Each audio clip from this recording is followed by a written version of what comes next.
Martin White. I'm a year 13 at Sacred Heart College, and I've been riding horses since I was little. I'm going to see if a career in the equine industry is right for me. The New Zealand equine industry is a big player on the world stage, and there are lots of possible career opportunities for Martin to choose from thoroughbred racing, harness racing, breeding and racecourse management. To give Martin a taster of the industry, he's going to meet horse breeders, spend some time at a harness racing stable, and sample a day in the life at one of New Zealand's top thoroughbred racing stables. Equine life invariably starts at the horse breeders, and to kick off his experience, Martin is spending the day here at Windsor Park Stud Farm in Cambridge in the mighty Waikato. Hey Martin, Roddy Schick mate, welcome to Windsor Park. Thank you. So they tell me you're interested in the thoroughbred industry? Yeah, just want to see what's available. Oh, that's great, mate. There's some great opportunities in the industry. So here's a bit of gear, mate, and let's go and have a look around. All right, thank you. Windsor Park Stud was started back in the early 70s. Mum and Dad started the farm. Actually had more stallions than mares. We had a couple of stallions and a mare, but the farm's been built over coming up 40 years. The farm employs around 35 to 40 permanent staff, but we get up to around 50 staff during the breeding season, and we have seasonal staff come in. So there's a lot of opportunity for people to come through from just starting at the bottom, working their way through the ranks and getting good management positions. Windsor Park is built up from 100 acres to now around 1,200 acres, producing a number of good stallions over the years. So Martin, the breeding industry really, for us, we have two forms of income for the stud. The first income really comes from the stallions. So we stand stallions for a service fee. And our range is probably from 7,000 up to about 25,000. The second form of income is the income we take from the selling yearlings. So we have between 120 and 140 broodmares. They'll go and foal to our stallions, or stallions we have shares in at other farms. Take the foals through from foaling right through to the yearling sales. And at the yearling sales, they're sold there. And we usually sell anywhere from 70 to 90 yearlings a year. With such a big operation, a full-time vet is needed to ensure the health of all the breeding stock. Patrick Sells is the vet at Windsor Park. Basic veterinary care of brood mares involves regular scanning of the fetus. So this mare was covered by the stallion 45 days ago, and we scan mares 3 times during early gestation for 2 reasons. Firstly, to make sure that baby is healthy inside, and second of all, to make sure there aren't 2 of them. Horses aren't designed to have twins, so one of the big things we're looking for is a twin, just to make sure that that fetus is on its own. Using an ultrasound scanner, Patrick checks the health of the fetus. So that you can just see the spinal column of the fetus down the bottom there. How many horses would you scan in a day? So a busy day in mid-season would be, we'd be scanning 40 or 50 mares each morning. And that's not just doing what we've just done, looking at pregnancies. We'd be looking at ovaries and determining when that mare's ready to go. You can see the stallion. Okay, Martin, what we're going to do now, we're going to go and handle some foals. So on the farm, once the foals are born, they've been running with their mothers for probably three to 4 months. Now's their time to start doing a bit of education. We've got to teach them how to pick their feet up. We've got to teach them how to wear a halter and how to lead. The foals can be quite nervous, so staying close and being confident gives them the security they need. So Martin, when you hold the lead and the tail rope in your left hand, keep your right hand on the wither, okay? And if you need to use a bit of pressure there, but it's important to keep that little bit of pressure on the top. So if you take that, and just move in, as I say, keep that contact nice and solid in there. January time is when we sell the yearlings from the previous year. Very important time for us, the sales at the end of January, and it's probably one of our major incomes for the year. So August is the foaling time, so the mares foal from August right through to December. And in that period, we're also mating. In September, we start the yearling prep. Big thing now, give her a bit of love. And as I say, she got a little bit hot there, but being outside one of the first times, being in a bit bigger area. Yeah. So no, you did really well. All right, man, we'll just go around here. Meet Brendan. Brendan, this is Martin. Hi, mate. Brendan Harrison has been at Windsor Park for 4 years and is completing a national certificate in equine breeding. Foals get fed twice a day. Got to when we're checking up, we're looking for any cuts, bangs, any runny noses, runny eyes, just anything that's abnormal. Make sure they're healthy, and so that happens twice a day. So if there's any problems, we can get the vet out to have a look. Education's always so important for people. The on-farm training really suits us because, you know, it's important to learn the way we like things done, and every farm has a different way, but also they get those fundamental educational things through the course. The most important thing for me with young people is that you're willing to learn and to work hard. Having the ability to learn and listen is so important. And if you can do those two things, you'll probably go a long way. So how are you finding your apprenticeship? Oh, I find it really good, you know. It's very helpful and that gets in depth, and you always learn a lot of new different things every day. There are opportunities to become broadmare managers or yearling managers on a stud, and many studs will send their young staff to do a season in the Northern Hemisphere in the off-season to gain more experience at some of the largest studs in Europe or the USA. So, Martin, what we've seen today so far is, you know, we've seen the babies on the mothers, handling on their mothers, and that process. Then we've seen them going to be weaned. Then the next process after they've been weaned and gone through a sale prep is to be broken and to be taught how to ride. Yeah, so these horses, they're going to come out today. This is their first time out around the big track, and Joe and Brennan will just take them for a nice, easy canter, trot and canter around the track. So hopefully be no problems. Yeah, the thoroughbred industry is very important. I know that within the racing industry there's about nearly 50,000 people employed, and the thoroughbred part of that is significant. So it is a big industry, and it's very important to the New Zealand economy. The equine industry offers many career paths, and the primary ITO offers NZQA qualifications with the trainee in mind. So the training offered is individualised and delivered primarily in the workplace. You also have the support, as the trainee, you'll have the support of your local training advisor who's an expert in the area that you're studying. All right, Martin, well, thanks for coming down today and spending a bit of time at Windsor Park. What do you think of the thoroughbred breeding side of things? Yeah, no, it's been really good, thanks. It's cool to have a look in. Well, all the best for your future, mate, and hope we see you in the breeding side of things. Cheers. So now that I've looked at breeding, I'm going to head to Takanini to see about a career in harness racing. The primary ITO offers both Level 3 and Level 4 national certificates in equine breeding. The Level 3 certificate is suitable for people with some experience in the equine industry who want to develop the skills and knowledge required to work as a stud assistant. To be eligible for the Level 4 qualification, you must first complete the Level 3 certificate. Training is primarily delivered in the workplace, so you earn while you learn. Hi, I'm Martin White. I've just been at a stud farm, so now I'm going to look at harness racing. There are over 3,000 harness racing horses in New Zealand today, and they race for over $28 million in prize money annually. Harness racing horses can either be trotters or pacers. Trotters trot around the track pulling the cart, properly known as the sulky. Pacers also pull a sulky, but their trotting style is different. And so a race will either be made up of all trotters or all pacers. The person in control of the horse who sits on the sulky is called the driver. Martin is at the well-known Barry Purdon Racing Stables in Takanini. Martin, Hey, welcome to the stables. thank you. Yeah, good. You looking forward to your day? Yeah, should be good. Good, good. Well, let's get you started. Okay. Yeah. Come on, mate.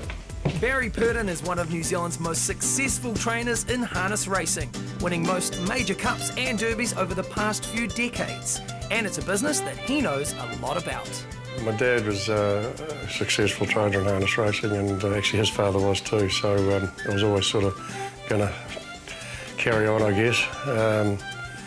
So I just started with Dad at an early age and worked our way through there. We trained in partnership for a long time. Yeah, it's just been a family thing that's just carried on. Martin will be learning the ropes with junior driver Sean Grayling. Sean, this is Martin. Hey, it's going good. We're going to go and brush these two horses if you want to come and watch and give me a hand. Go. At the stables, they're set up to work racehorses, developing them from a young age through to a stage where they can race. These horses have already been out on the track today, so it's part of Sean's job to attend to their needs. So how long have you been working here as an apprentice? I've been working for Barry just over 2 years, and I started my apprenticeship when I come here too. And nothing's been better. I love working with horses and couldn't be happier, really. You know, we employ about 7 people. We've got our own track, 900 metre track, So everything on this place is, as I say, set solely up for that. Now we're just going to pick his feet out and oil their feet with this hoof oil. It helps keep the feet nice and healthy and growing good. So it's pretty clean feet anyway, but just get the little bits out. Catch these little bits of shell in there. Sean is on the Harness Racing New Zealand Cadet Scheme, working towards a national certificate with the primary ITO. We do a few practicals a year. Like I think we did a horse dissection last year, which was quite interesting, something different, and then had a practical day driving behind the mobile barrier and standing starts, which is how you start most races. And yeah, we've done a few, like learning how to put fences up and handyman skills, and it's quite good. I think we're meant to do a farrier course soon, so that's always handy. That's looking good, man. Sean was the #1 cadet in the North Island last year, so Martin is in good hands. Listen here, Martin, this is our sort of tack room. We got our dress rugs we won from races, and then down here we got all our saddles and bridles and that, and then we also got a gym here for the workers, sort of help keep them fit if they need to. So is it important to be strong and keep fit as a driver?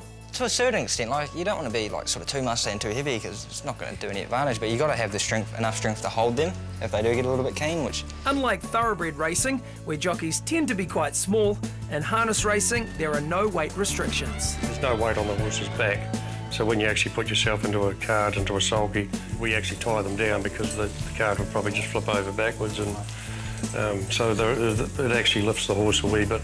Before they get out on the track, they need to saddle up the horses. Harness racing horses, standardbred pacers these two are. This is the harness for them. Pacers and trotters use the same harness setup, but the pacers have hobbles around their legs. So this is the bridle, Martin. Goes on, got a head check and a shadow roll on.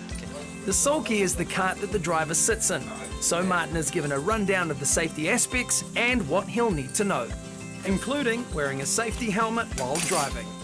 In harness racing, the drivers sit in the sulky and drives the horse behind there. So I'll show you a few safety aspects and how to get in the cart and that. So we'll grab the reins here, just flick it over their bum and put the reins in there. And you want to sit on the reins when you get in too.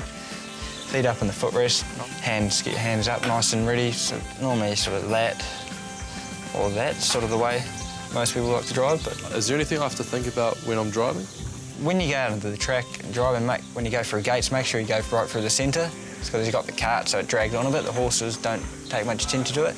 Now it's Martin's turn to get in the driver's seat. Practically learning, I've just been improving my driving every time because you can always got to learn different horses, different things, and like just learning like Barry's ways. You sort of pay attention to Barry because he's one of the best of all time, and just really watch what he does and how he does it and how he goes about the horses and trains them, and just learn so much.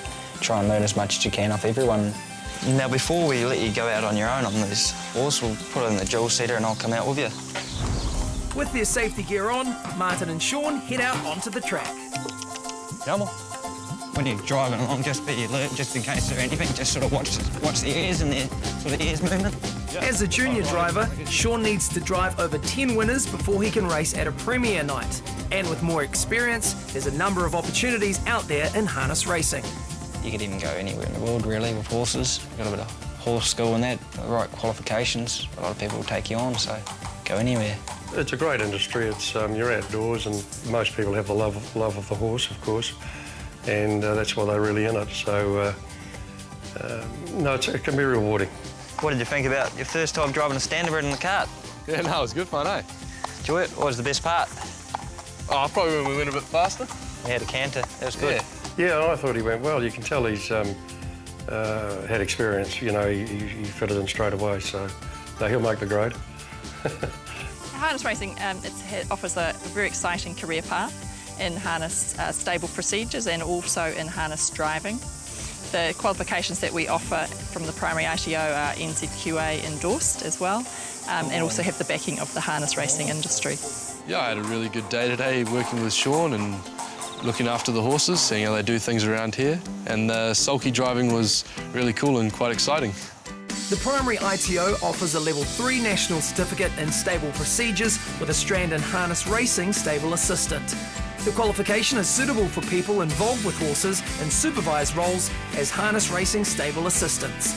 The Level 4 qualification follows on from Level 3 and delivers the training needed to become a harness driver on a race day. Training is primarily delivered in the workplace, so you earn while you learn. Hi, I'm Martin White, I've already looked at breeding and harness racing, so now I'm here to see what thoroughbred racing's all about. Think about horse racing and most people think about thoroughbred racing. In the sport of kings there are a number of important elements: the horse, the track, the weather and the jockey. A career as a jockey can be highly rewarding and New Zealand has a proud tradition of producing champions. Martin is simply too big to become a jockey, but thoroughbred horse training could be a career for him. It's a big industry in New Zealand and today Martin is in Matamata, home to over 500 thoroughbred horses. He'll be spending the day at Te Ako stables where the day starts early at the local training track. Martin, is it? Tommy has it, mate. How are you? I'm good, how are you? Good, good. They tell me you're interested in the thoroughbreds? Yeah, gonna have a look around. Oh, that's good. Well, mate, I tell you what, we've got a pretty full-on day for you, so we might as well get into it, eh? Hey, cheers. Yeah. Despite the 4 a.m. start, there's no messing around and Martin gets straight to work unloading horses off the float. Oh, well, a typical day is there. It's early starts. You need to have a passion for it because when the alarm goes off at 3:30, 6 days out of 7, you know, it'll be quite hard work sometimes. But no, we just get up and we get the horses worked. We like to have them worked and back in the yard and their breakfast fed by 9:30. This morning there's 68 horses to work at the track and like a well-oiled machine, everyone has a job to do. All right, Martin, well, we might just give old Kajiro a weigh and a lead, mate. He raced yesterday, so we don't want to work him this morning. We just trot him up to make sure that he's sound and that he's not lame and that sort of thing. So if you pop a rearing bit on him, we'll take him down and put him on the scales, mate. Each horse is trained as an individual on a daily basis, depending on what stage they're at. He's only lost 6 kilos in 24 hours, so that's not a bad effort for a horse that size, you know? Tom was brought up with horses and started riding when he was 4 years old. I always wanted to be a jockey. You know, at the age when all the other kids at school were saying, I want to be a fireman, I want to be a policeman, I was always wanting to be a jockey. So, you know, I was very fortunate that that path worked out for me.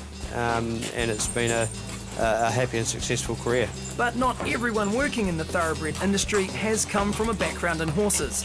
Jason Bridgman was a teenager when he first went to the races. It all started with a real passion for racing and horses, and I applied for a weekend part-time job, and next thing I knew I was really hooked to it, and it's just something I'm really passionate about, and I'm lucky that it's a job that's my favourite pastime as well.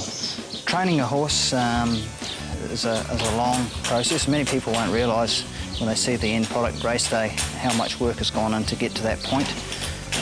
Often take at least a year, sometimes longer for particular horses to get to that point. Throughout a morning there'll be different aspects of training depending on the targets for the week. Younger horses may still be getting educated, whereas the older horses that are already racing may get a hard physical workout. Righto, Martin, well, we're going to give this big bloke a swim. He galloped yesterday, so just to keep the pressure off his legs and that a little bit, we swim quite a few horses, so we'll... Obviously don't want to be working in the heat of the day, so the cool of the morning's the ideal time to train them, and the tracks, etc., aren't at their best come once they dry out. So really we want to be in early, in the cool air of the morning, the horses work at their best and have the best recovery. Later in the morning, Martin is out on the track with racecourse manager Graham Stiles. So what's going on here? Martin, what we have here is jump out morning at the track. It's early training, early education for young horses. The jump out's a training tool for teaching young horses to perform from a standing start out of the starting gates where they have to jump away and straight into a gallop. It can take probably up to, you know, maybe 20 sessions of going through a gate before they're at that efficient level to go racing. So what do we have to watch out for? Things to watch out for are young horses. They're often a little bit fractious, a little bit nervous about going to the barriers, so hence the barrier attendants, the race day attendants to help load them. After a full morning at the track, Martin is back at Te Ako stables to help bring in the horses. In the afternoons is a pretty simple process. Every horse gets brushed, or stropping up is what we call it, has their legs checked, their hooves painted with oil in the afternoon to keep their hooves right, and then we feed them. Daniel Miller is an apprentice jockey and works at the stables, so Martin will be giving him a hand. Martin, this is Daniel Miller. Hey. Yeah, Martin, right? All good. Basically all we've got left to do is just muck out Krug and Scotty's box. Daniel has been riding for 11 years and is at the track each morning working with the horses. So how's your apprenticeship? Oh, it's going good. I'm my second year now. Started off riding on the flat. Unfortunately got a bit too tall, so now riding over jumps, and it's going real good. It's particularly poignant in our game. They have to have a love of the horses. Horses are quiet animals, they like to be treated quietly. So, you know, the young people involved in the racing game have to have a good nature themselves. What's your main goal for the future? Well, just to keep improving my style personally and just riding a few more winners and just working towards a 5-year goal of hopefully moving over to England, working in a jump yard over there, riding full-time there. You know, it's a great industry to be in if you work hard and you're diligent at what you do. The old saying, have saddle, will travel. You know, if you're professional enough and you can ride a bit, well, you can end up anywhere. Hey, well, listen, that's been the end of a pretty early and long morning. How do you think you went? That was real good. I didn't realise the thoroughbred racing industry was so big and there's so much stuff you could do. Look, thanks very much for all the help you've given us this morning. Cheers. Wish you all the best in the future, and if you're ever looking for a holiday job, based on what I've seen this morning, you be sure to give me a ring. Thank you, will do.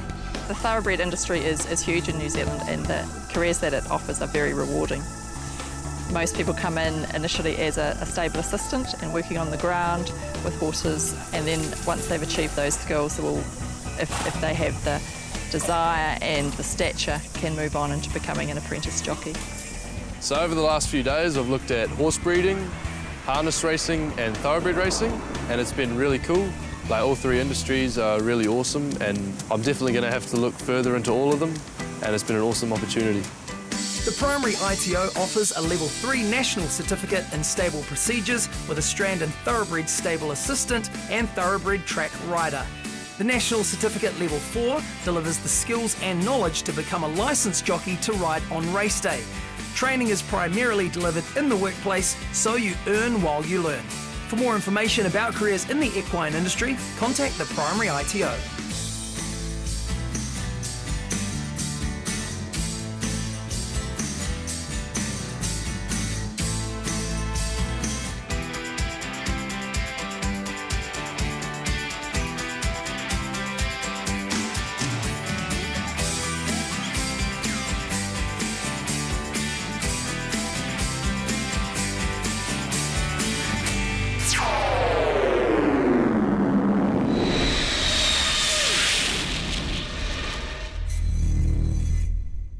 Supporting local content so you can see more of New Zealand on air.